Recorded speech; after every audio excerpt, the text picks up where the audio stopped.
Hello friend, एक बार पुनः आप सभी का स्वागत है स्टडी सेंटर 194 यूट्यूब चैनल पर। आप देख रहे हैं यूपी डीएलएड प्रथम सेमेस्टर साइंस, जो आपका तृतीय प्रश्न पत्र है, जो आपका 25 नंबर का पेपर होता है, जिसमें 5 बहुविकल्पीय प्रश्न और 6 से 11 तक अति लघु उत्तरीय प्रश्न और 12 से 18 तक लघु उत्तरीय प्रश्न होते हैं। तो हम बहुविकल्पीय प्रश्नों की क्लास 1 करा चुके हैं, जिसकी लिंक आपको इस वीडियो के डिस्क्रिप्शन में मिल जाएगी। यदि आपने नहीं देखी है तो उसको आप देख सकते हैं। आज हम अति लघु उत्तरीय प्रश्न और लघु उत्तरीय प्रश्न 2024 से 2016 तक के कराने वाले हैं। यदि आपको वीडियो अच्छी लगे तो लाइक करें और शेयर करें और सब्सक्राइब करें। तो हम 2024 के अति लघु उत्तरीय प्रश्न करने वाले हैं, जिसमें प्रश्न नंबर 6 है, हरे पौधों को स्वापोषी एवं जंतुओं को परपोषी क्यों कहा जाता है। इसका आंसर है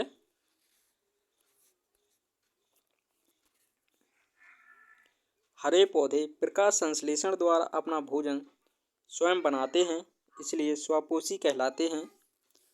जंतु भोजन बनाने में असमर्थ होते हैं और दूसरों पर निर्भर रहते हैं, इसलिए परपोषी कहलाते हैं। तो है आपका प्रश्न 6 था। प्रश्न नंबर 7 है, जड़त्व का नियम क्या है, या गति का प्रथम नियम भी इसे कहते हैं। तो इसका आंसर है कोई वस्तु अपनी वर्तमान अवस्था या विराम अवस्था में बनी रहती है जब तक उस पर कोई बाह्य बल कार्य नहीं करता है। यह जड़त्व का नियम कहलाता है। जैसे कोई वस्तु टेबल पर रखी है तो टेबल पर तब तक रखी रहेगी जब तक उस पर कोई बाह्य बल न लगाया जाए। प्रश्न नंबर 8 है, आसवन से आप क्या समझते हैं। इसका आंसर है जब तरल को उबालकर उसकी भाप बनाना और पुनः उसको ठंडा कर शुद्ध द्रव प्राप्त करने की प्रक्रिया आसवन कहलाती है। यह द्रव्यों को शुद्ध करने का प्रमुख तरीका है। तो आसवन, जब हम तरल पदार्थ को उबालकर उसे पुनः ठंडा करते हैं तो जो प्राप्त शुद्ध होता द्रव प्राप्त होता है, उसकी क्रिया को आसवन कहते हैं। प्रश्न नंबर 9 है, घर्षण बल क्या होता है। इसका आंसर है सतह पर गतिमान वस्तु की गति अवस्था गति का विरोध करने वाला घर्षण बल कहलाता है। यह वस्तु को रोकने या धीमा करने में सहायक होता है। तो घर्षण बल, कोई वस्तु जा रही है तो उसे रोकने का प्रयास करता है, वह बल घर्षण बल कहलाता है। प्रश्न नंबर 10 है, ऊर्ध्वपातन किसे कहते हैं।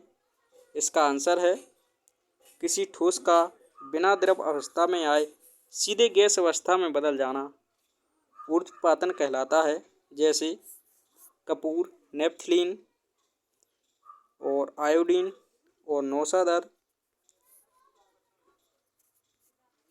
ऊर्ध्वपातन पदार्थ के उदाहरण हैं। प्रश्न नंबर 11 है, अनुकूलन को परिभाषित कीजिए। तो अनुकूलन क्या है। अनुकूलन जीवों का अपने वातावरण एवं परिस्थिति के अनुसार ढल जाना, अपनी संरचना एवं प्रक्रिया में परिवर्तन करना या अनुकूलन कहलाता है। कोई भी जीव जंतु अपने वातावरण के अनुसार उस परिस्थिति में ढल जाते हैं, वह अनुकूलन कहलाता है।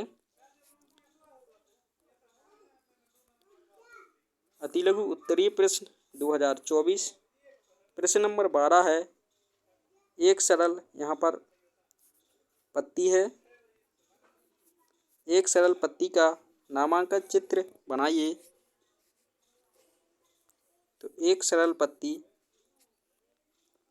आप कोई भी सरल पत्ती ले सकते हैं।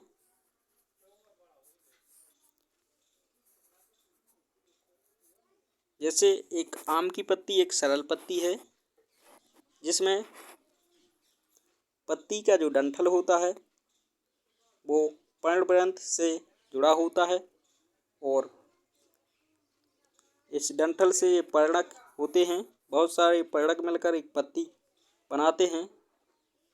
पत्ती के मध्य भाग को मध्यसिरा कहते हैं और किनार के भाग को सिरा कहते हैं।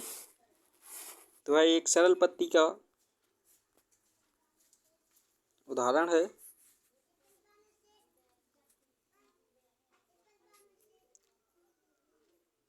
यह पर्णग्रंथ है।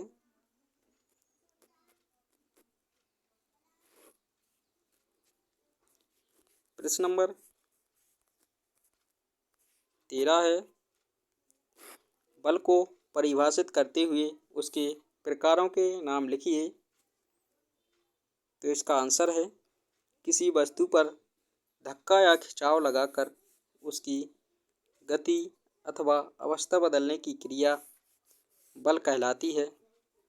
बल के प्रमुख प्रकार हैं गुरुत्वाकर्षण बल, घर्षण बल, चुंबकीय बल, विद्युत बल, मांसपेशीय बल, यांत्रिक बल। प्रत्येक बल का प्रभाव अलग अलग होता है। प्रश्न नंबर 14 है, ठोस, द्रव एवं गैस में अंतर स्पष्ट कीजिए। ठोस का आकार और आयतन नियत होता है। इसमें कण आपस में दृढ़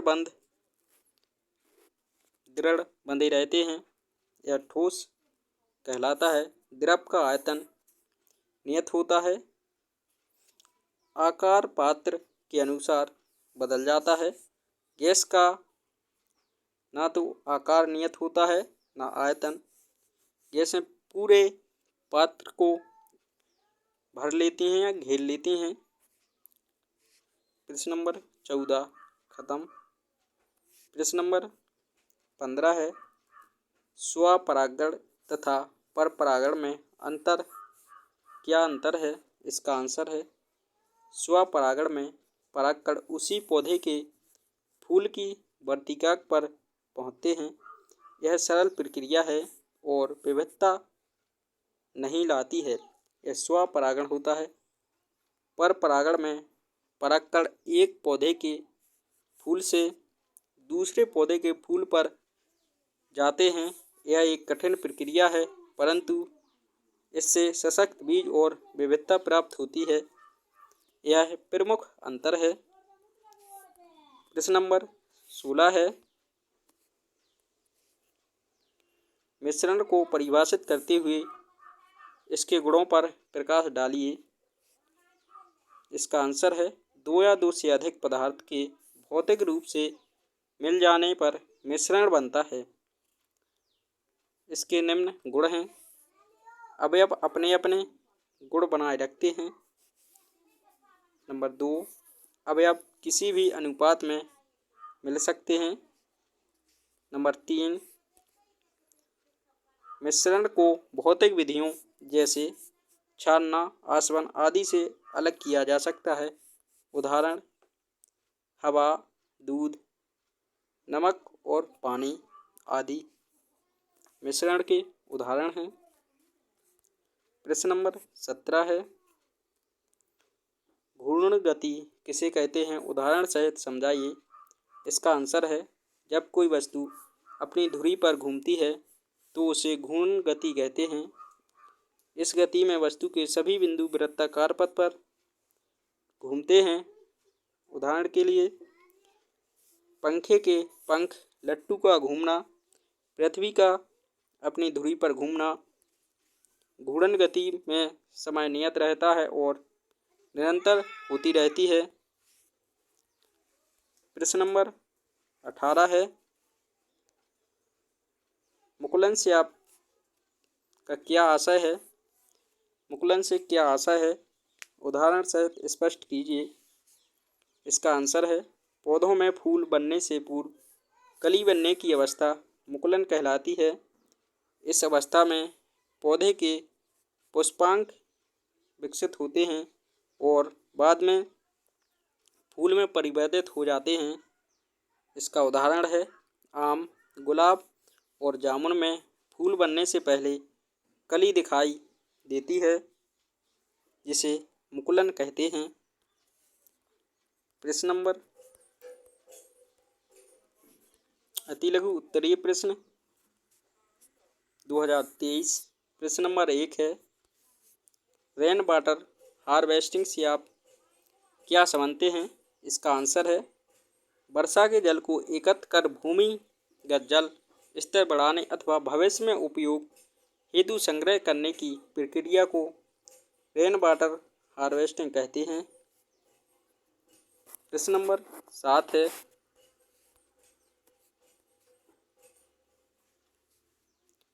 गति क्या कहलाती है? उदाहरण सहित समझाइए। इसका आंसर है किसी वस्तु की स्थिति समय के साथ बदलती है तो उसे गति कहते हैं, जैसे बस का चलना, पक्षी का उड़ना आदि। प्रश्न नंबर 8 है,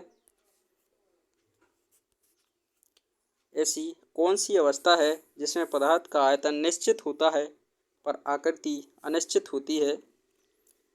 इसका आंसर है द्रव अवस्था में पदार्थ का आयतन निश्चित रहता है पर आकार पात्र के अनुसार बदल जाता है, जैसे पानी और दूध।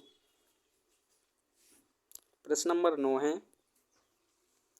अपकेंद्रण बल किसे कहते हैं? उदाहरण सहित समझाइए। इसका आंसर है वृत्तीय गति करती वस्तु का बाहर की ओर धकेलने वाला बल अपकेंद्रण बल कहलाता है, जैसे बाल्टी घुमाने पर पानी बाहर न गिरना। यह अपकेंद्रण बल का उदाहरण है। प्रश्न नंबर 10 है, यौगिक किसे कहते हैं? उदाहरण सहित समझाइए। इसका आंसर है दो या दो से अधिक तत्व जब रासायनिक अभिक्रिया द्वारा निश्चित अनुपात में मिलते हैं तो यौगिक बनता है। इसके उदाहरण हैं जल और सामान्य नमक यौगिक के उदाहरण हैं। प्रश्न नंबर 14 है, ठोस, द्रव एवं गैस की आणविक संरचना का वर्णन कीजिए। इसका आंसर है ठोस में कण आपस में बहुत निकट व दृढ़ बंधन से जुड़े होते हैं, इसलिए आकार व आयतन नियत रहता है। द्रव में कण अपेक्षाकृत ढीले होते हैं अतः आयतन नियत रहता है, पर आकार पात्र के अनुसार बदल जाता है। गैसों में कण बहुत दूर दूर और स्वतंत्र गति करते हैं, इसलिए ना तो आकार निश्चित होता है और ना ही आयतन निश्चित होता है। प्रश्न नंबर 15 है, बेलन की लंबाई तथा वृत्त के व्यास का मापन किस यंत्र से किया जा सकता है? इसका आंसर है बेलन की लंबाई और वृत्त का व्यास मापने के लिए स्लाइडर कैलिपर या वर्नियर कैलिपर्स का प्रयोग किया जाता है। इसमें मुख्य पैमाना और घूर्णन पैमाना होता है। दोनों की रीडिंग से आंतरिक व्यास तथा बाहरी व्यास, गहराई का सटीक मापन संभव है। यह यंत्र विज्ञान प्रयोगशालाओं में अत्यंत उपयोगी है। इसके द्वारा दशमलव के 3 अंक तक का मान सही मापा जा सकता है। वर्नियर कैलिपर्स के द्वारा। प्रश्न नंबर 16 है, वाष्पन और क्वथनांक में अंतर बताइए। इसका आंसर है वाष्पन वह प्रक्रिया है जिसमें तरल समान तापमान पर धीरे धीरे सतह से गैस में बदलता है, जैसे कपड़े का सूखना। क्वथनांक वह निश्चित तापमान है जिस पर तरल पूरे आयतन में तेजी से वाष्प में परिवर्तित होता है। इसका उदाहरण है जल का क्वथनांक 100 डिग्री सेल्सियस। इस प्रकार दोनों प्रक्रियाएं भिन्न होती हैं। अतिलघु उत्तरीय प्रश्न 2023। प्रश्न नंबर 12 है, भोजन एकत्रित करने के लिए तने में होने वाले रूपांतरण को उदाहरण सहित समझाइए। इसका आंसर है कुछ पौधों के तने भोजन संग्रह के लिए रूपांतरित हो जाते हैं। जैसे आलू में भूमिगत तना कंद बनाता है जिसमें स्टार्च संचित होता है। प्याज में तना छोटा होकर बल्ब बनाता है और पत्तियों के आधार में भोजन जमा रहता है। अरबी और केसर में कॉर्म पाया जाता है। ये सभी तने भोजन संग्रह हेतु रूपांतरण हैं।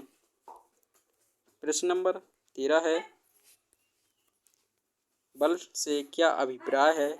बल के विभिन्न प्रकारों का उदाहरण सहित वर्णन कीजिए। इसका आंसर है धक्का या खींचने से वस्तु की गति अथवा अवस्था बदलने की क्रिया को बल कहलाती है। बल के निम्न प्रकार होते हैं, जैसे गुरुत्वाकर्षण बल। पृथ्वी पर वस्तु का गिरना एक गुरुत्वाकर्षण बल का उदाहरण है।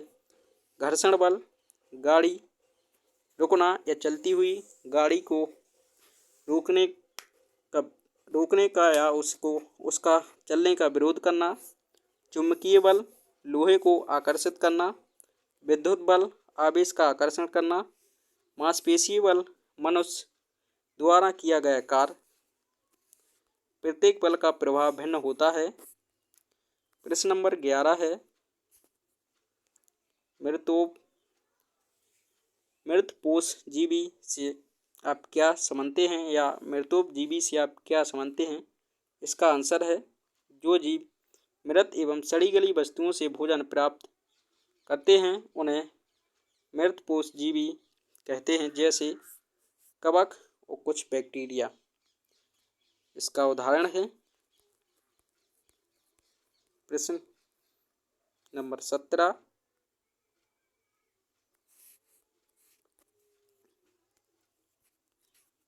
ऊर्जा के नवीनीकरण तथा अनवीनीकरण स्रोत को उदाहरण से समझाइए। इसका आंसर है नवीनीकरण स्रोत बार बार उपयोग किए जा सकते हैं और समाप्त नहीं होते हैं, जैसे सौर ऊर्जा, पवन ऊर्जा, जल ऊर्जा। ये पर्यावरण के अनुकूल होते हैं। नवीनीकरण स्रोत ऊर्जा के, अनवीनीकरण स्रोत सीमित मात्रा में उपलब्ध हैं और ख़त्म हो सकते हैं, जैसे कोयला, पेट्रोलियम, प्राकृतिक गैस। इनसे प्रदूषण भी अधिक होता है। नवीनीकरण ऊर्जा भविष्य के लिए अधिक उपयुक्त है। प्रश्न नंबर 18 है, पोषण के आधार पर पादप और जंतु में अंतर समझाइए। इसका आंसर है पादप स्वपोषी होते हैं। वे सूर्य के प्रकाश की सहायता से प्रकाश संश्लेषण द्वारा अपना भोजन स्वयं बना लेते हैं और इसके विपरीत जंतु परपोषी या हेटेरोट्रॉफिक होते हैं। वे अपना भोजन स्वयं नहीं बना सकते और पौधों अथवा अन्य जीवों पर निर्भर रहते हैं। इस प्रकार पोषण की दृष्टि से पादप और जंतु में अंतर है। अतिलघु उत्तरीय प्रश्न 2022। प्रश्न नंबर 6 है, पौधों की पत्तियों में होने वाली प्रकाश संश्लेषण की क्रिया का समीकरण लिखिए।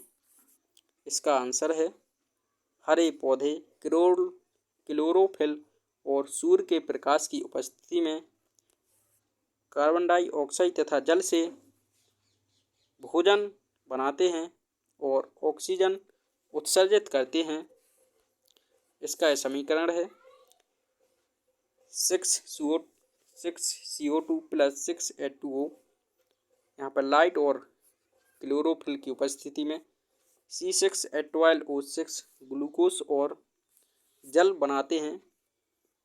तो इस समीकरण में प्रकाश संश्लेषण की क्रिया में सबसे ज़्यादा क्वेश्चन पूछा जाता है कि ऑक्सीजन कहाँ से या किस से बनती है।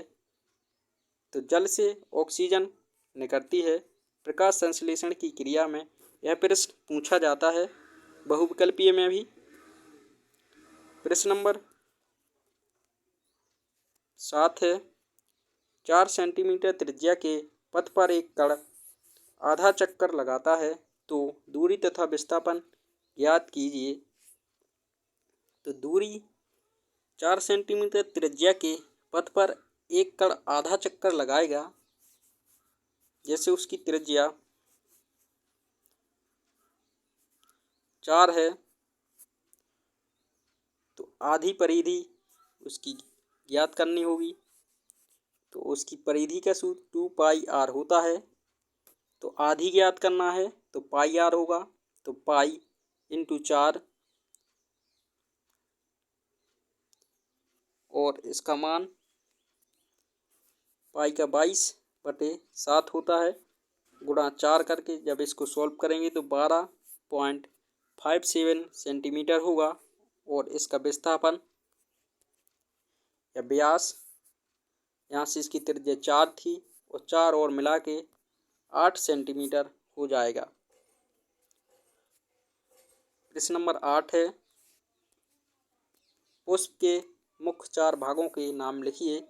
अतिलघु उत्तरीय प्रश्न में केवल नाम ही लिखना है। पुष्पासन, दलपुंज, पंखुड़ी मंडल, केसर दल और अंडप, एंड्रोसियम और जाइनोसियम। प्रश्न नंबर 9 है पत्ती के प्रमुख भागों के नाम लिखिए। तो पत्ती के प्रमुख 4 भाग होते हैं जैसे पर्णवृंत, पर्णफलक, मध्यसिरा और सिराएं। प्रश्न नंबर 10 है 1 माइक्रोमीटर में कितने पिकोमीटर होते हैं। तो 1 माइक्रोमीटर में 10⁻⁻6 मीटर होते हैं और 1 पिकोमीटर में 10⁻12 मीटर होते हैं। तो 1 माइक्रोमीटर में कितने पिकोमीटर होंगे। तो 1 माइक्रोमीटर में इससे इसमें डिवाइड करेंगे तो 10 पे घात ये ऊपर जाएगा तो यहाँ पर प्लस में हो जाएगा 10 की पावर 12 और 10 की पावर -6 से घातें गुणा में जुड़ती हैं। यहाँ पर माइनस साइन है इसलिए घट जाएंगी। 10 की पावर 6 pm हो जाएगा।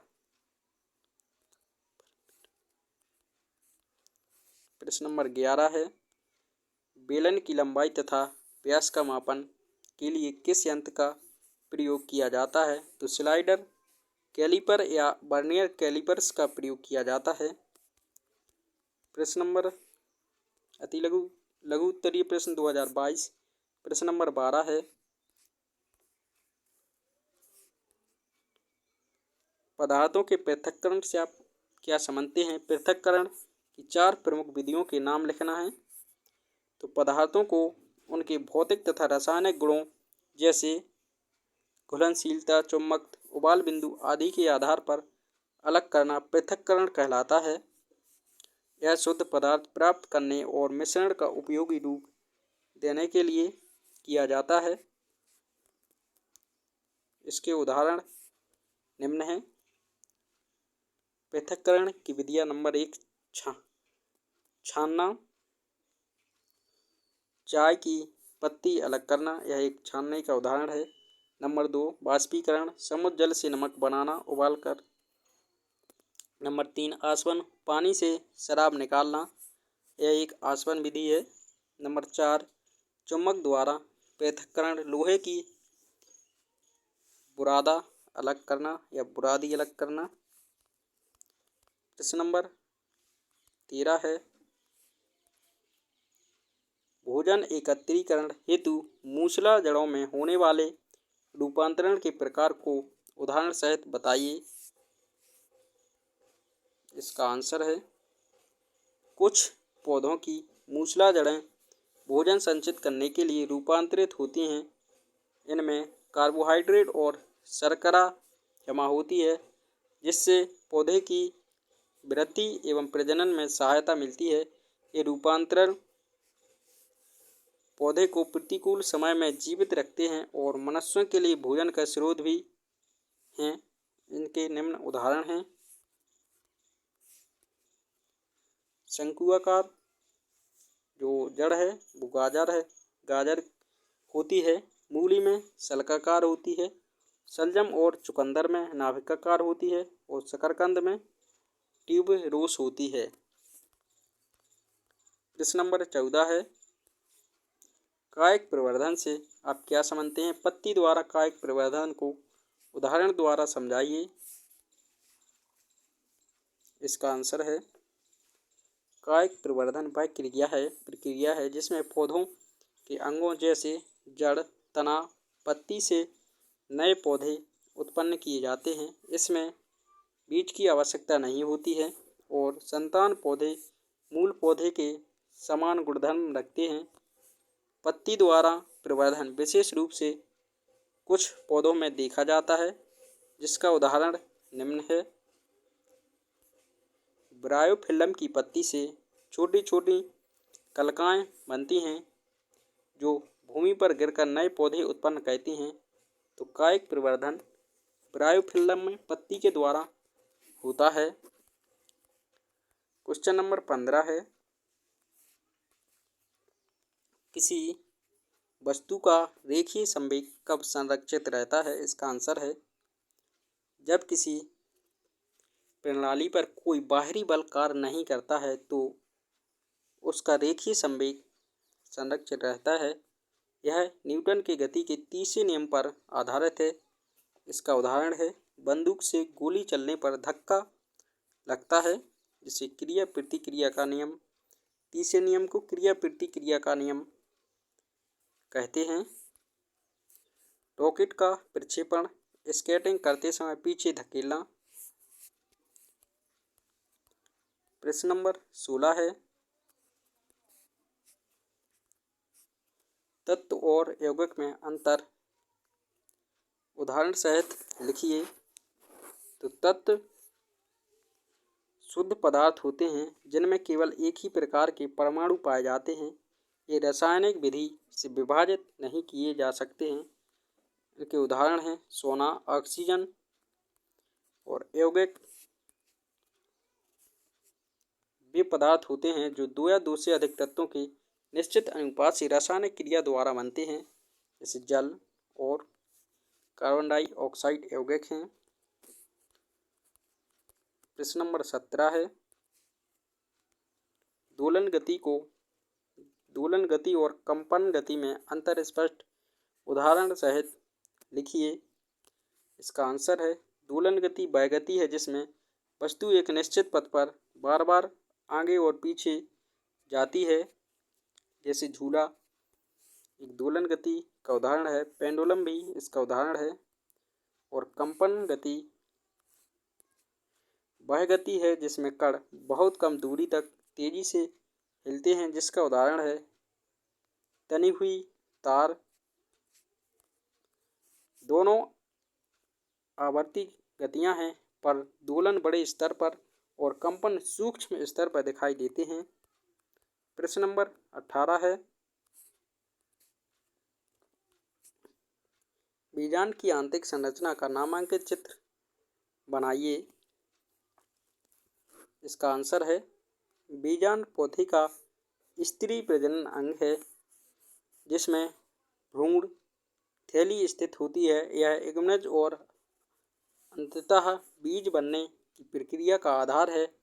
इसके प्रमुख भाग इस प्रकार हैं: बीजांड, आवरण, भ्रूण थैली और अंडकोशिका नाल, हाइलम, चलाजा और बीजांड द्वार। कुछ इस प्रकार से होता है। आवरण होता है, पर एक नलिका होती है, यहाँ पर बीजांड द्वार होता है, यहाँ पर छोटे छोटे से कड़ा बना सकते हैं। इस प्रकार से बीजांड का चित्रण होता है। प्रश्न नंबर 12 है, सजीव तथा निर्जीव में अंतर लिखिए। इसका आंसर है, सजीवों में श्वसन, वृद्धि, प्रजनन, उपापचय या चयापचय और संवेदनशीलता जैसी जीवन क्रियाएं पाई जाती हैं, जबकि निर्जीव वस्तुओं में ये सभी गुण नहीं पाए जाते हैं। सजीव अपने वातावरण के अनुसार प्रतिक्रिया कर सकते हैं, जबकि निर्जीव निष्क्रिय रहते हैं। सजीव वे होते हैं जिसमें जीवन पाया जाता है। मनुष्य, गाय और वृक्ष तीनों सजीव हैं, और पत्थर और कुर्सी ये निर्जीव वस्तु के उदाहरण हैं। प्रश्न नंबर 13 है, पर परागण तथा स्वपरागण से आप क्या समझते हैं? इसका आंसर है, फूलों में पर परागण का वर्तिका पर गिरना परागण कहलाता है। यदि परागकण उसी पौधे के पुष्प पर गिरते हैं तो स्वपरागण। यदि परागकण दूसरे पौधे के पुष्प पर जाए तो इसे परपरागण कहते हैं। परपरागण वायु, कीट या जल द्वारा होता है, जिसके उदाहरण निम्न हैं: गेहूं में स्वपरागण, मटर में स्वपरागण और आम और नारियल में परपरागण होता है। प्रश्न नंबर 14 है, मिश्रण कितने प्रकार का होता है? इसका आंसर है, मिश्रण दो या दो से अधिक पदार्थों का ऐसा संयोजन है जिसमें घटक अपने अपने गुण बनाए रखते हैं। मिश्रण मुख्यतः दो प्रकार का होता है। नंबर 1, सजातीय, विजातीय, समांगी या विषमांगी भी कह सकते हैं। सजातीय मिश्रण में घटक समान रूप से मिलते हैं, जबकि विजातीय मिश्रण में घटक असमान रूप से मिलते हैं। जैसे नमक और पानी, यह एक सजातीय समांगी मिश्रण है। चीनी और पानी एक सजातीय मिश्रण है। तेल और पानी एक विषमांगी मिश्रण है। रेत और पानी एक विषमांगी मिश्रण है। प्रश्न नंबर 15 है, 20 मीटर प्रति सेकंड की चाल से चलने वाली वस्तु 120 मीटर की दूरी को कितने सेकंड में तय करेगी? तो इसको चाल बराबर दूरी बटे समय का फॉर्मूला से इसको हल करना है। इसकी चाल 20 मीटर है और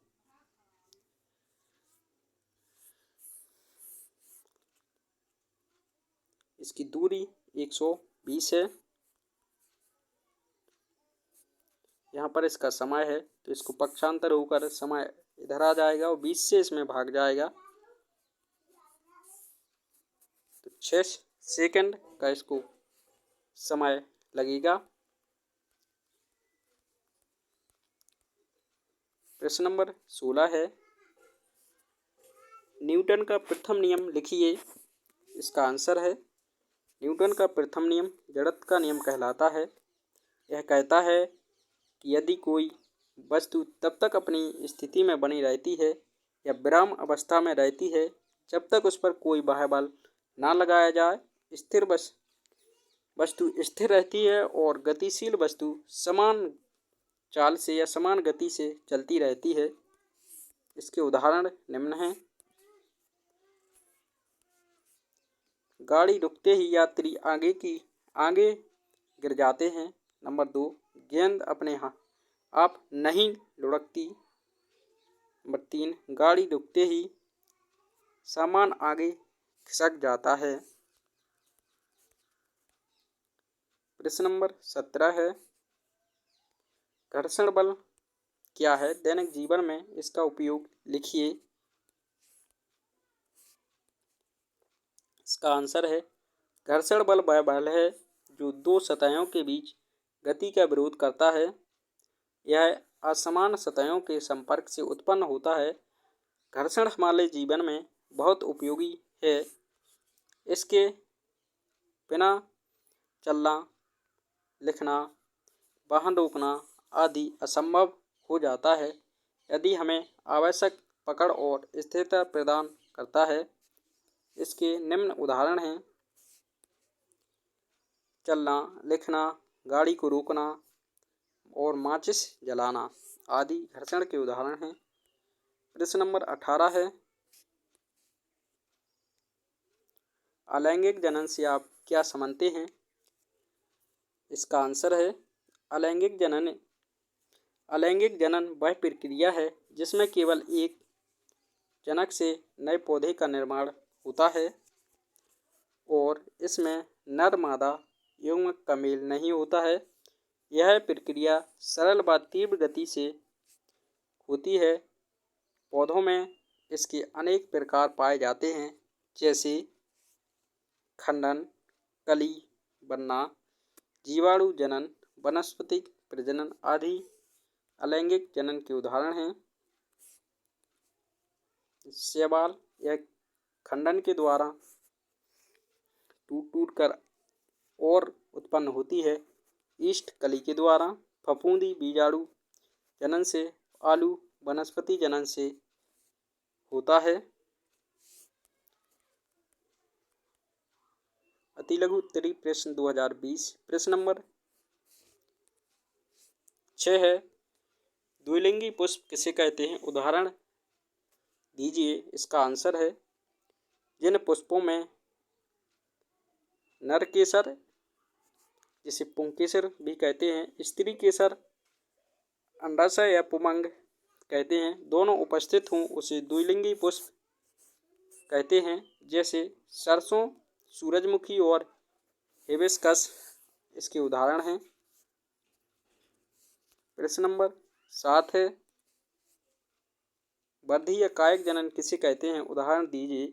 इसका आंसर है, किसी पौधे के अंग जैसे तना, जड़, पत्ती से नए पौधे का बनना वर्धी जनन या कायिक जनन कहलाता है। इसे वनस्पतिक प्रजनन भी कहते हैं।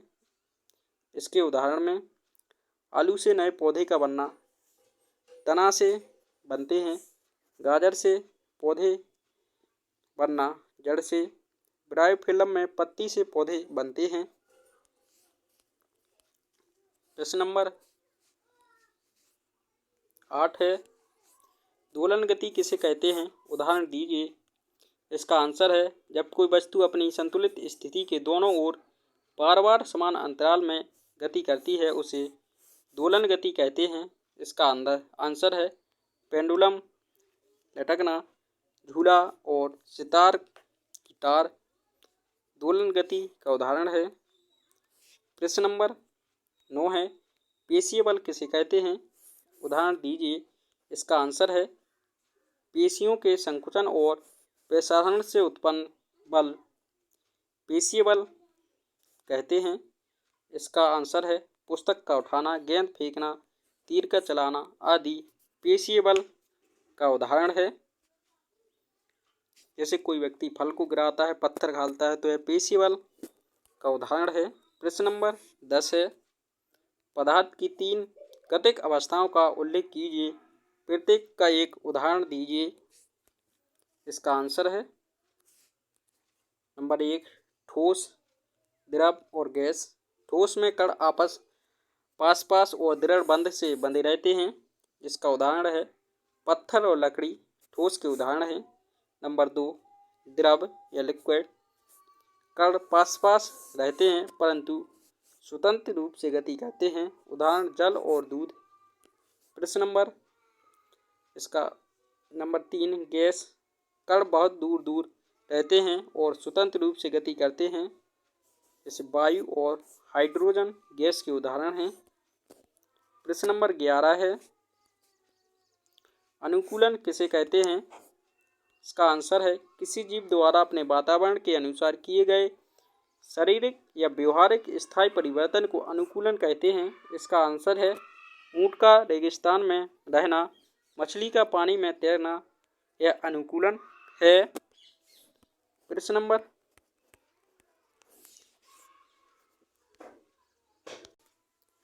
अतिलघु उत्तरीय प्रश्न 2019। प्रश्न नंबर 6 है पुष्प के मादा अंग का नाम लिखिए।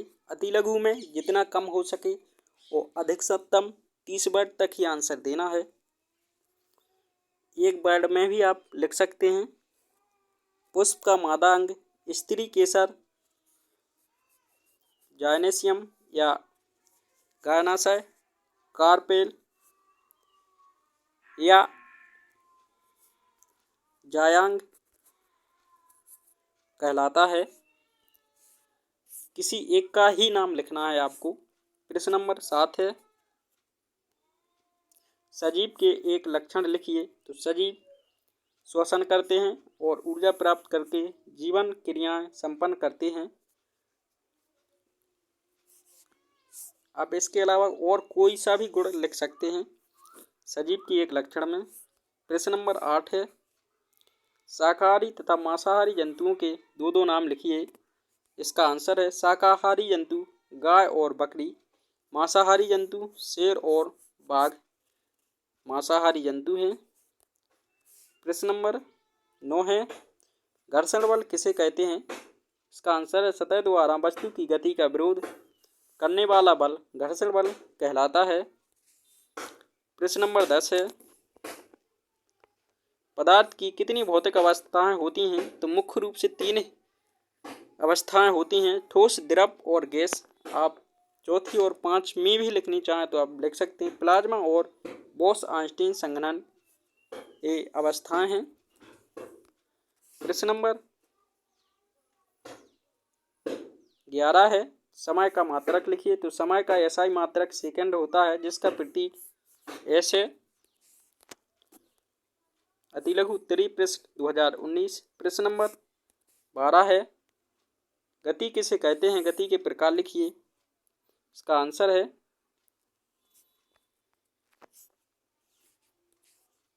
जब कोई वस्तु समय के साथ अपने स्थान को बदलती है तो उसे गति कहते हैं। गति के मुख्य 3 प्रकार हैं। नंबर 1 समान गति, नंबर 2 असमान गति, नंबर 3 वृत्तीय गति। जब वस्तु समान समय में समान दूरी तय करे तो उसे समान गति कहते हैं। जब वस्तु समय के अनुसार दूरी अलग अलग हो तो उसे असमान गति कहते हैं। नंबर 3 जब कोई वस्तु वृत्ताकार पथ पर चले तो गति हमारे दैनिक जीवन में बहुत महत्वपूर्ण है। गतियों के 3 ही प्रकार हैं।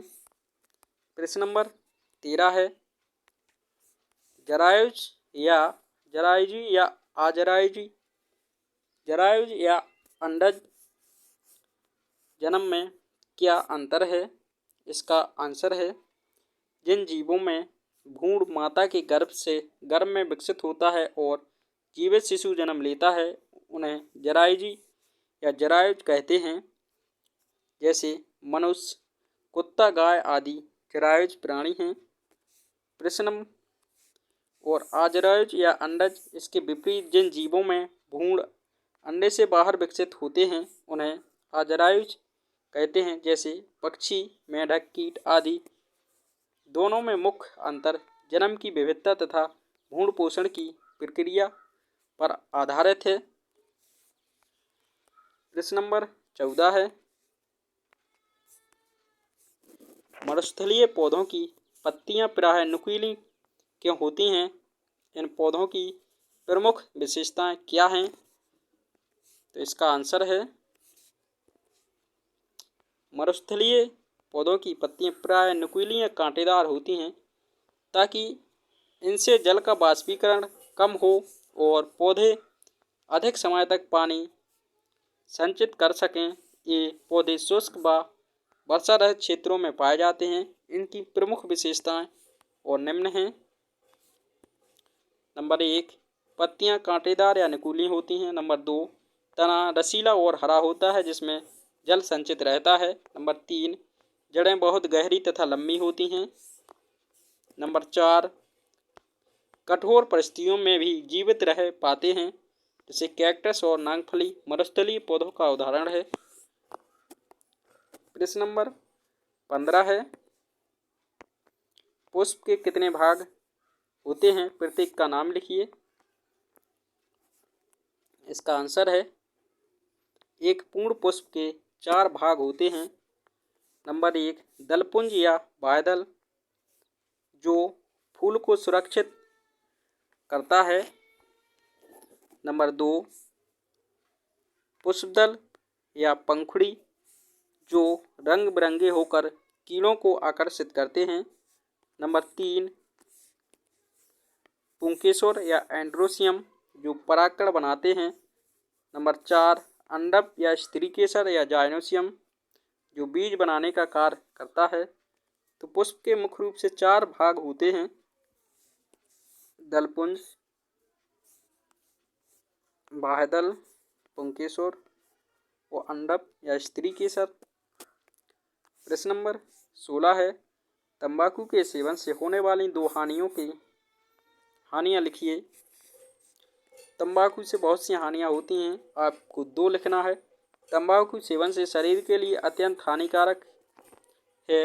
यह फेफड़ों का कैंसर, हृदय रोग, दांत और मसूड़ों की बीमारियों का कारण बनता है। तंबाकू की लत से रक्तचाप बढ़ जाता है और आयु कम हो जाती है। यह व्यक्ति की कार्य क्षमता घटाता है तथा समाज और परिवार दोनों पर नकारात्मक प्रभाव डालता है। ये तंबाकू से हानियां हैं। प्रश्न नंबर 17 है, मृत्तिका किसे कहते हैं? इससे किस प्रकार की मिट्टी उपयोग में लाई जाती है? इसका आंसर है, पृथ्वी की ऊपरी परत जिसमें खनिज, जल और कार्बनिक पदार्थ पाए जाते हैं और जो पौधों की वृद्धि के लिए उपयुक्त होते हैं, उसे मृत्तिका या मिट्टी कहते हैं। मृत्तिका कई प्रकार की होती है, जैसे बलुई मिट्टी, चिकनी मिट्टी, दोमट मिट्टी।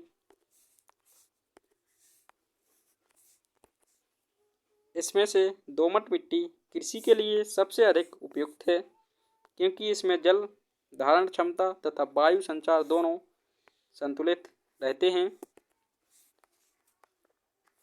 प्रश्न नंबर 18 है, पर परागण के 2 लाभ लिखिए। जब एक फूल का परागकण दूसरे फूल के अंडप पर पहुंचता है तो उसे पर परागण कहते हैं। इसके मुख्य रूप से 2 लाभ होते हैं। लाभ तो और होते हैं, आपको 2 ही लिखना है। इससे पौधों में आनुवांशिकता विविधता बढ़ती है और वे बदलते वातावरण के अनुसार अनुकूलन कर पाते हैं। नंबर 2, यह पौधों की शक्ति, रोग प्रतिरोधक क्षमता, गुणों को सुधारता है, इसलिए कृषि में इसका महत्व अधिक है। अतिलघु उत्तरीय प्रश्न 2018। प्रश्न नंबर 6 है, सजीव एवं निर्जीव की बीच की कड़ी किसे कहते हैं?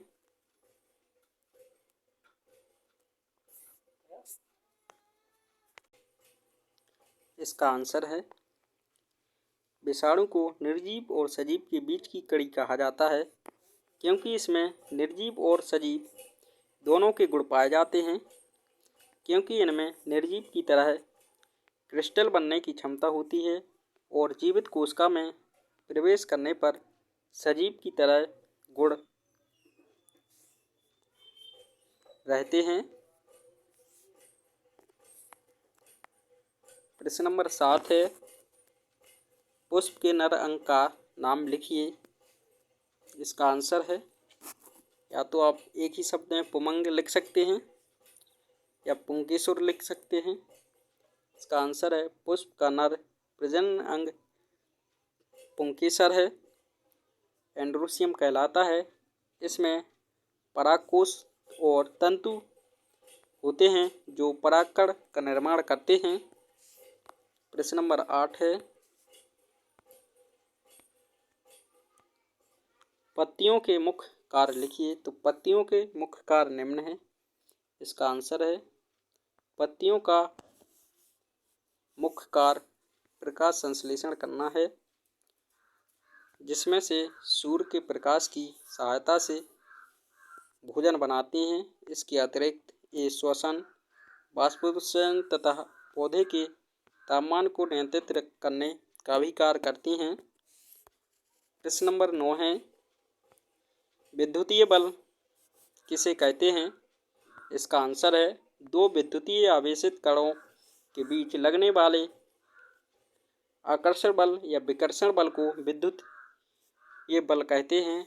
यह एक अदिश बल है और विद्युत आवेश की प्रकृति पर निर्भर करता है। प्रश्न नंबर 10 है, ऊर्ध्वपातन से क्या तात्पर्य है। लिखिए। वह प्रक्रिया जिसमें ठोस पदार्थ बिना द्रव अवस्था में आए सीधे गैस में बदल जाते हैं ऊर्ध्वपातन कहलाते हैं। जैसे कपूर, आयोडीन, नेफ्थलीन और नौशादर का सीधे वाष्प में बदलना ऊर्ध्वपातन कहलाता है। प्रश्न नंबर 11 है, मछली के जल में रहने के लिए कौन कौन से अनुकूलन अंग सहायक हैं। इसका आंसर है, मछली के लिए जल में रहने हेतु गलफड़े या गिल्स, सुसंगठित पंख, सुडौल शरीर, तराजू जैसी त्वचा तथा तैरने हेतु वायु स्पंज जैसे अंग सहायक हैं। लघु उत्तरीय प्रश्न 2018। प्रश्न नंबर 12 है, वाष्प तथा गैस में अंतर।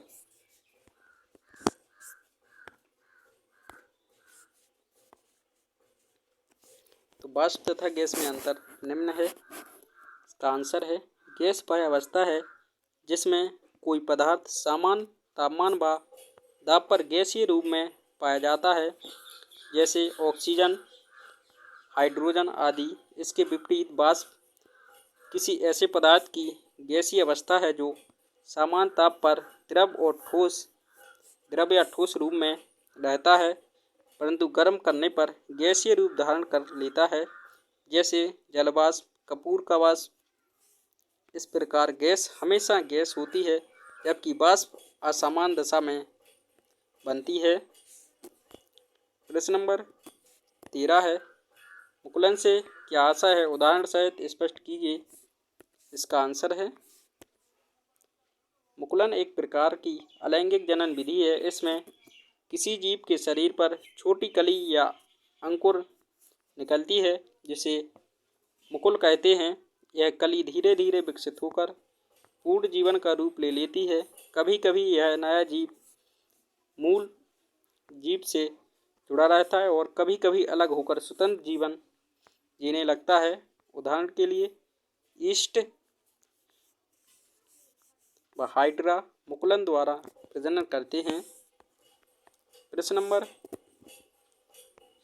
14 है, सरल व संयुक्त पत्ती में अंतर स्पष्ट कीजिए। तो सरल पत्ती में इसमें केवल एक पर्णधारी होती है। पत्ती सीधे तने या शाखा से जुड़ी रहती है। टूटने पर पूरी पत्ती गिर जाती है।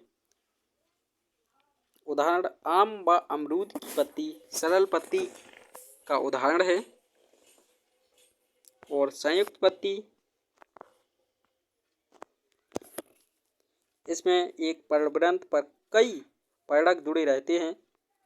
जैसे नीम की पत्ती पर कई सारी एक ही पर्णवृंत पर पर्णक के द्वारा लगी होती हैं। इस प्रकार से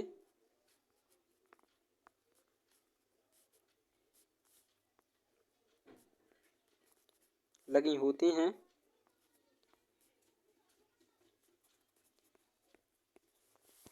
पत्ती का डंठल पर्णवृंत पर लगा रहता है तथा सभी पर्णक मिलकर पत्ती जैसी दिखाई देते हैं। टूटने पर केवल पर्णक गिरते हैं, पूरा पर्णवृंत नहीं गिरता। पर्णवृंत अलग से गिरता है। जैसे उदाहरण के गुलमोहर, नीम व बेर की पत्ती संयुक्त पत्ती के उदाहरण हैं। तो इनकी पत्तियों के उदाहरण मुख्य रूप से पूछे जाते हैं और इनके अंतर भी पूछे जाएंगे। प्रश्न नंबर 15 है, संवेग संरक्षण का नियम लिखिए। इसका आंसर है, संवेग संरक्षण का नियम कहता है कि यदि किसी तंत्र पर बाहरी बल कार्य नहीं करता है तो उस तंत्र का कुल संवेग स्थिर रहता है, अर्थात दो या अधिक पिंड आपस में टकराएं या क्रिया प्रतिक्रिया करें तो उनकी टक्कर से पहले और बाद का कुल संवेग बराबर रहता है। इस नियम से यह सिद्ध होता है कि क्रिया प्रतिक्रिया हमेशा बराबर तथा विपरीत दिशा में होती है।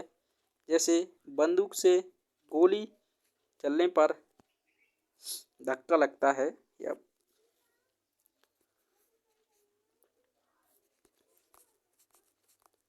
प्रश्न नंबर 16 है, अदिश तथा सदिश राशियों में अंतर स्पष्ट कीजिए। उदाहरण सहित अंतर स्पष्ट कीजिए। अदिश राशियां, इसमें केवल परिमाण होता है। अदिश राशि में दिशा का कोई महत्व नहीं होता है। इनका जोड़ घटाव साधारण गणित से किया जाता है। जैसे समय, द्रव्यमान, दूरी और ऊर्जा, तापमान अदिश राशि के उदाहरण हैं। सदिश राशियां, इसमें परिमाण व दिशा दोनों की आवश्यकता होती है। नंबर 2, दिशा के अनुसार इनका मान बदल सकता है। नंबर 3, इनका जोड़ घटाव विशेष नियम, त्रिभुज नियम, समांतर चतुर्भुज नियम से किया जाता है। इसके उदाहरण हैं बल, वेग, विस्थापन और त्वरण सदिश राशि के उदाहरण हैं। प्रश्न नंबर 17 है, परागण किसे कहते हैं? इनके प्रकार उदाहरण सहित लिखिए। इसका आंसर है, पुंकेसर से परागकण का स्त्री केसर की वर्तिका पर पहुंचना परागण कहलाता है। यह पौधे में बीज निर्माण की आवश्यक प्रक्रिया है। परागण दो प्रकार का होता है, स्वपरागण और परपरागण। जब परागकण उसी पुष्प या उसी पौधे पर गिरते हैं तो वह स्वपरागण कहलाता है, जैसे मटर और गेहूं में। नंबर 2, परपरागण क्रॉस पॉलिनेशन।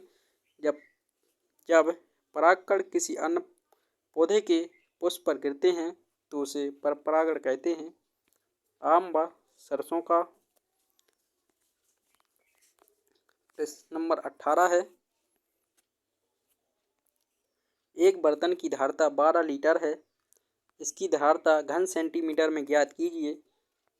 इसका आंसर है, 1 लीटर में 1000 घन सेंटीमीटर होते हैं, तो 12 लीटर में 12,000 घन सेंटीमीटर होंगे। प्रश्न नंबर अति लघु उत्तरीय प्रश्न 2017, जलीय पौधे की तना तथा पत्ती की एक एक विशेषता लिखिए। तो जलीय पौधे की,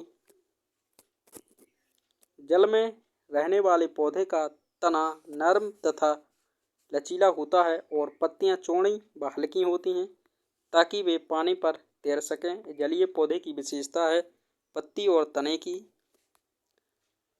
प्रश्न नंबर 7 है, कीटभक्षी पौधे की विशेषता व नाम लिखिए। कीटभक्षी पौधे दलदली स्थानों पर होते हैं जिसके कारण उनमें नाइट्रोजन की कमी होती है, जिससे वे कीटों को पकड़कर खाते हैं, जिससे उनकी नाइट्रोजन की पूर्ति होती है। इसके उदाहरण हैं नेफेंथीस, जिसे पिक्चर प्लांट कहते हैं, और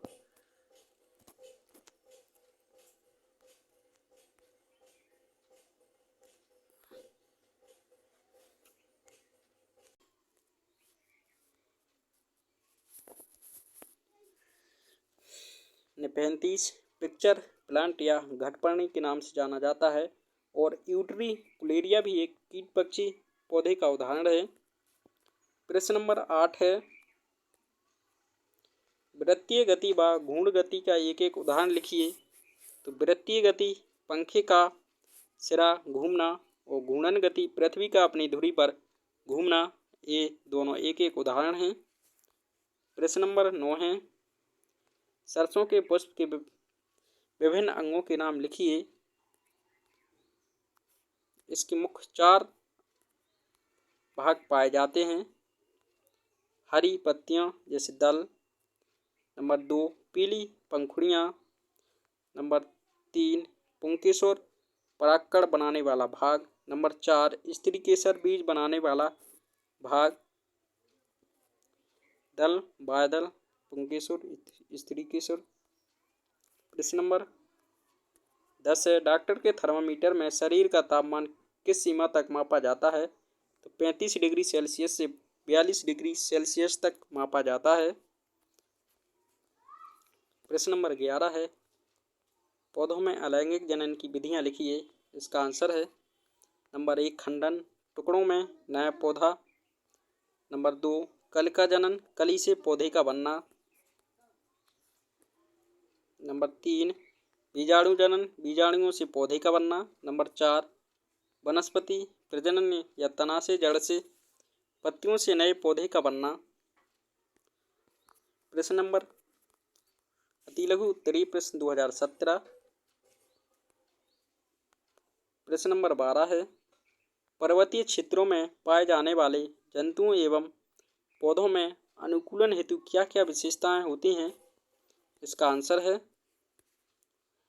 पर्वतीय क्षेत्रों में ठंड अधिक होती है, इसलिए पौधों की पत्तियां छोटी व सुईनुमा होती हैं तथा उन पर मोटी मोम की परत होती है। जानवरों में मोटे बाल या ऊन पाए जाते हैं, जैसे याक, भेड़। पौधे धीरे धीरे बढ़ते हैं और अक्सर सदाबहार होते हैं। इन विशेषताओं से वे कठोर जलवायु में जीवित रह पाते हैं। प्रश्न नंबर 13 है, गति किसे कहते हैं? गति के कौन कौन से नियम हैं? किसी वस्तु का समय के साथ स्थान परिवर्तन करना गति कहलाता है। गति के निम्न नियम हैं। मुख्य रूप से 3 नियम हैं। नंबर 1 जड़त्व का नियम, यदि कोई वस्तु विराम अवस्था में है तो वो विराम अवस्था में ही रहेगी जब तक उस पर कोई बाह्य बल ना लगाया जाए, या गति अवस्था में है तो वो गति अवस्था में ही रहेगी जब तक उस पर कोई बाह्य बल ना लगाया जाए। इसे जड़त्व का गति का प्रथम नियम कहते हैं। नंबर 2 गति का द्वितीय नियम, किसी वस्तु पर लगने वाला बल द्रव्यमान और त्वरण के व्युत्क्रमानुपाती क्रमानुपाती होता है। F बराबर ma पर K कांस्टेंट नियत जो बाहर आ जाता है, F बराबर ma बता है। तीसरा नियम है क्रिया प्रतिक्रिया का नियम, हर क्रिया की बराबर व विपरीत प्रतिक्रिया होती है। प्रश्न नंबर 14 है, अमरबेल, सिंघाड़ा व ऑर्किड्स में किस किस प्रकार की जड़ें सहारा देने वाली होती हैं और वे किस प्रकार एक दूसरे से भिन्न हैं? इसका आंसर है अमरबेल। इसमें शोषक जड़ें होती हैं जो परपोषी पौधे के तने में प्रवेश कर भोजन चूसती हैं। नंबर 2 सिंघाड़ा, इसमें आधार जड़ें होती हैं जो पौधे को जल में सहारा देती हैं। नंबर 3 ऑर्किड्स, इसमें वायवीय जड़ें होती हैं जिसमें बेलामेन ऊतक होता है और वे हवा में नमी सोखती हैं।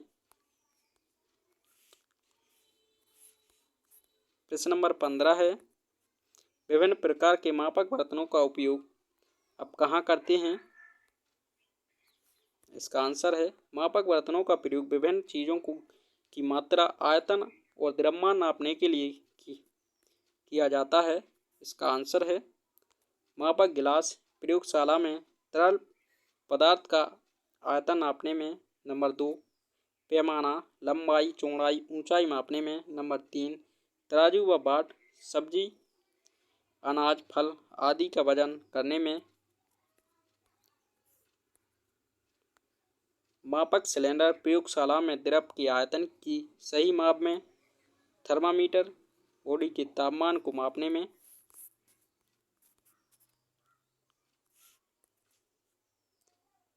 प्रश्न नंबर 16 है ठोस, द्रव एवं गैस की अणुगत संरचना का वर्णन कीजिए। ये प्रश्न कई बार रिपीट हो चुका है।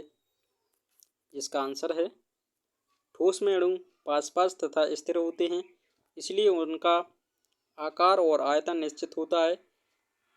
नंबर 2 द्रव, द्रव में अणु थोड़े ढीले रहते हैं, इसलिए आयतन निश्चित परंतु आकार पात्र के अनुसार बदल जाता है। नंबर 3 गैस में अणु बहुत दूर दूर होते हैं और स्वतंत्र रूप से गति करते हैं, इसलिए ना तो आकार निश्चित होता है और ना ही आयतन निश्चित होता है। प्रश्न नंबर 17 है बीजों का प्रकीर्णन किसे कहते हैं, इसके प्रकार लिखिए। बहुत ही महत्वपूर्ण प्रश्न है। सबसे ज़्यादा कोई प्रश्न आया है पेपर में तो यही है, जिसका आंसर है बीजों का प्रकीर्णन का अर्थ है बीजों का अपने मूल पौधे से दूसरे पौधे पर फैल जाना ताकि नए पौधे उग सकें। यह विभिन्न तरीकों से होता है।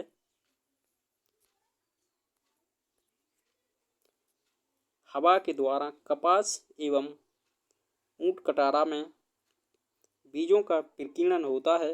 नंबर 2 जल द्वारा, नारियल में जल के द्वारा बीजों का प्रकीर्णन होता है। नंबर 3 पशु द्वारा, बबूल में। नंबर 4 मानव द्वारा, खेती के बीजों का। नंबर 5 विस्फोटन द्वारा, अरहर और मटर आदि का।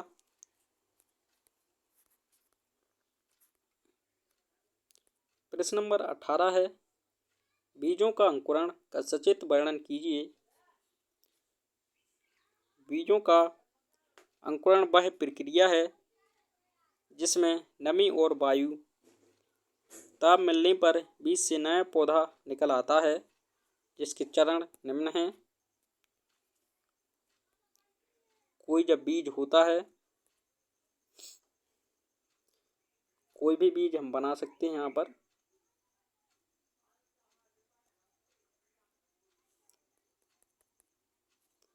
जैसे चने का,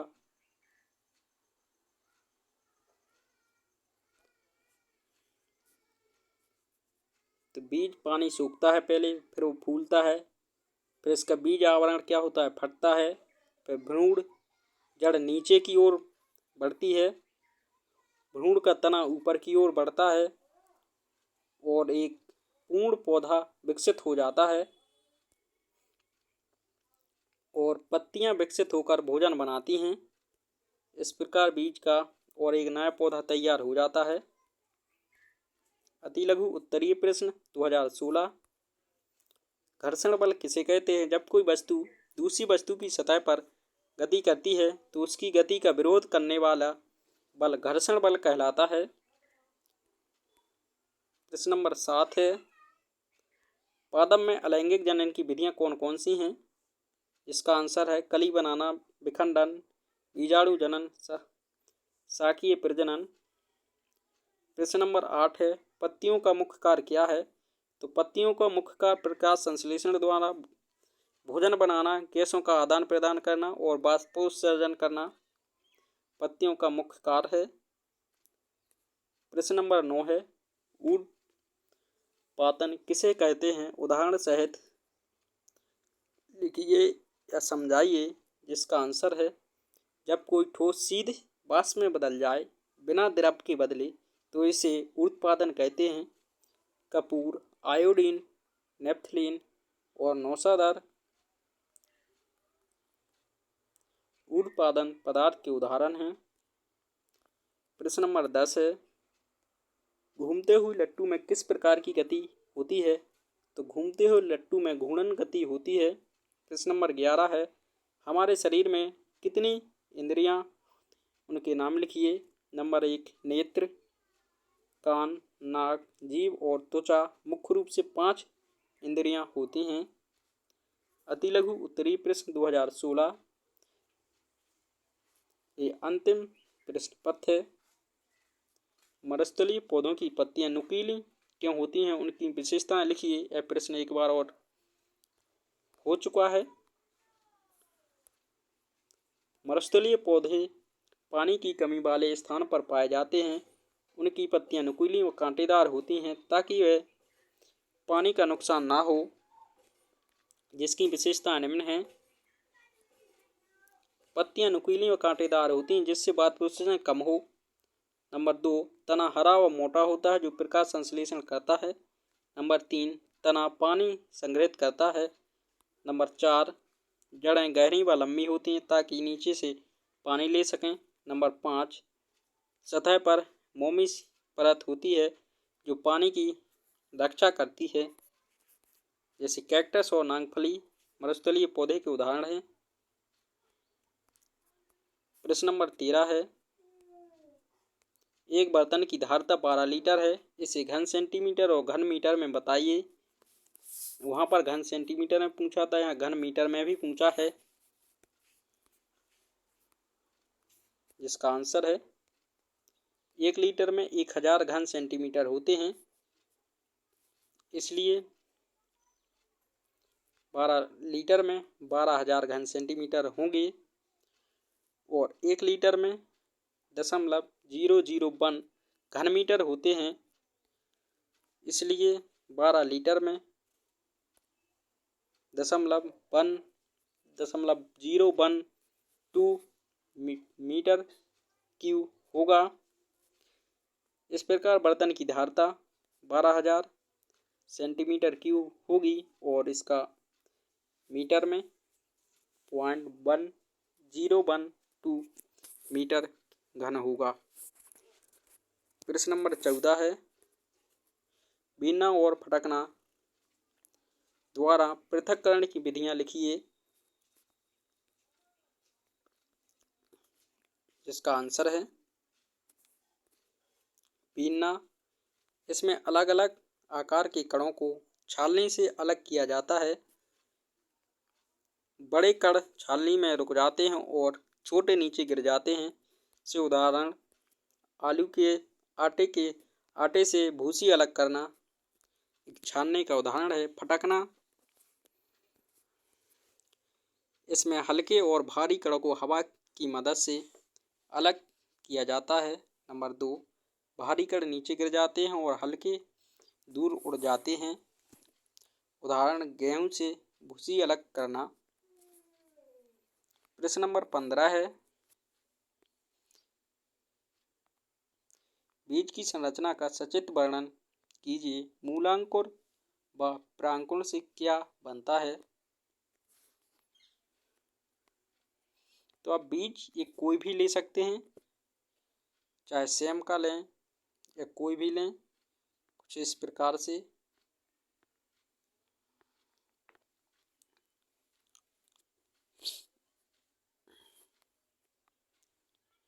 नंबर 1 बीज 3 भागों से बना होता है। नंबर 1 बीज आवरण, बीज की रक्षा करता है। नंबर 2 भ्रूण, नया पौधा बनाता है। नंबर 3 एंडोस्पर्म, जो भ्रूण को भोजन देता है।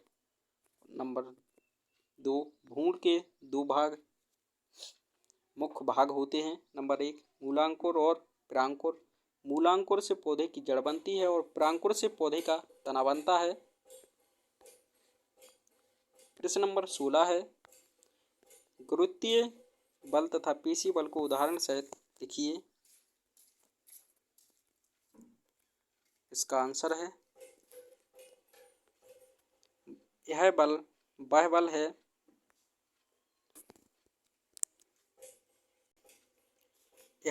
है जिससे पृथ्वी हर वस्तु को अपनी ओर खींचती है। जिसका उदाहरण है पेड़ से फल गिरना, गेंद का नीचे गिरना एक गुरुत्वीय बल का उदाहरण है। नंबर 2 पेशीय बल, यह बल जीवों की मांसपेशियों द्वारा लगाया जाता है। इसका उदाहरण है बोझ उठाना, दूध मतना, गेंद फेंकना आदि। प्रश्न नंबर 17 है बीजों का प्रकीर्णन किसे कहते हैं? इसकी प्रमुख विधियां उदाहरण सहित लिखिए। तो बीजों का पौधे से अलग होकर विभिन्न स्थानों तक फैलना या अन्य पौधे के बीजों से पुष्पों के बीजों का फैलना ही बीजों का प्रकीर्णन कहलाता है। इसका उद्देश्य पौधों की भीड़ को रोकना और नई जगह पर पौधा तैयार करना। इसकी प्रमुख विधियां निम्न हैं। नंबर 1 वायु द्वारा प्रकीर्णन, हल्के व रेशेदार बीज हवा से दूर जाते हैं। कपास, ऊंट कटारा और मैपल।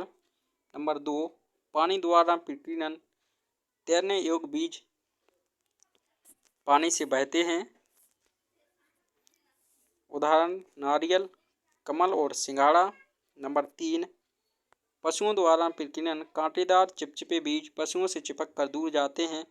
फल खाकर मल से बाहर निकल जाते हैं। गोखरू, बिच्छूटी और बेर। नंबर 4 सूथा फटकर प्रकीर्णन, फल पकने पर फटकर बीजों का इधर उधर फैल जाना।